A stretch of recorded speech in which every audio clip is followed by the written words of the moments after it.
सुना बड़ा बक कर कबेले जीत गईला जहिया तू पाए गईला कुर्सी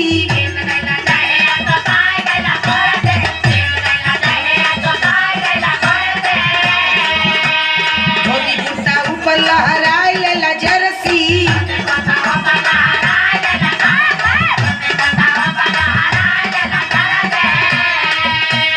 योजना का पैसा कुल खाए गईला नेताजी योजना का पैसा कुल खाए गईला नेताजी बन के बहु रुपया दिखाए गईला नेताजी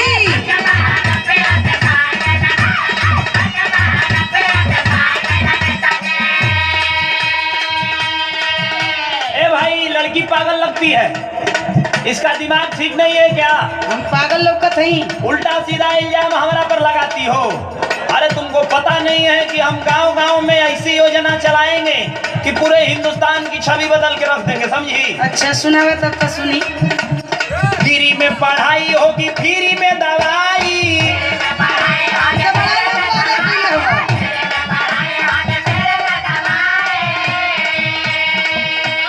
गाँव-गाँव रोड चक्कर रोड बन जाई। अरे हमारा रोड बड़ा बिगड़ गया, कभी बनवा देता नेताजी।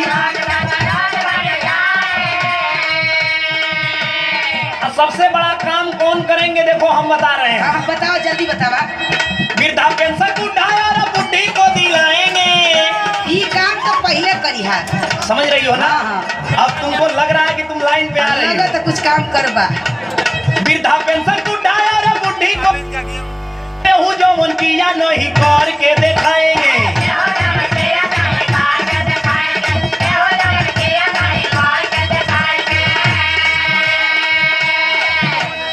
मुझे के ना बाकी है तो हार नवटंकी। इसमें नौटंकी का क्या बात है? सुना सुना बताओ सही।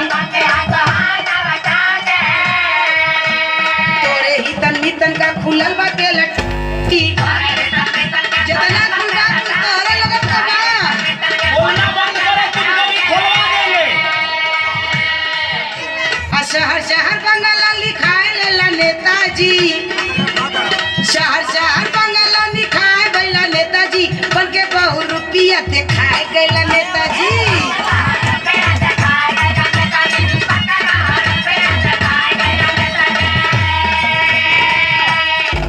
लगता है तुम हमारा विषय में बहुत ज्यादा जानती हो। तेज करो तो ठीक है, एक बात हमारा ही सुनो। मान लेते हैं भाई कि पिछली बार जब हम चुनाव जीते थे तो कुछ नहीं कर सके, तो उसका कारण क्या था तुमको मालूम है? ना मालूम ना, आप बतावा। देखो भाई, हम 5 बार तो चुनाव हार गए। अच्छा, एक बार टिकट लेने में 5 लाख रुपया लगता है, तब 5 बार में 25 लाख रुपया हमारा तो चला गया। तो पिछली बार जब हम जीते थे तो अपना वही पैसा वसूल करने में रह गए। अब की बार जीताओ, हम वादा करते हैं हिंदुस्तान की तस्वीर बदल देंगे, समझ रही हो? हाँ। फिर नहीं होगी जवन भइल हमसे गलती। कान धर के राखी मांगे, कान धर के।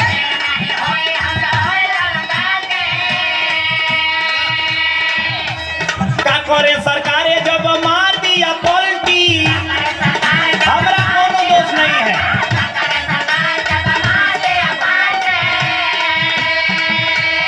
गांव की आवाज जाके दिल्ली में उठाएंगे, समझ रही हो? हाँ। गांव की आवाज उठाएंगे, केहू जवन किया नहीं करके दिखाएंगे। अरे हमरे बात समझ में कुछ आवत ना हमर भैया।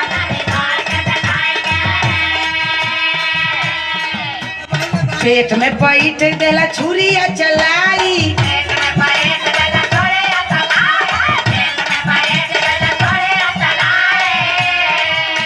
आ 3 पुह तोहरा बैठले अब खाई।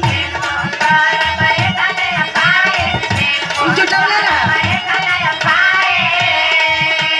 जनता के लूट के आधा गईला नेताजी, ये बात एकदम गलत है। जनता के लूट के आधा गईला नेताजी बन के बहु रुपया दिखाए गईला नेताजी। पूरा सरिया सामने आ जाई।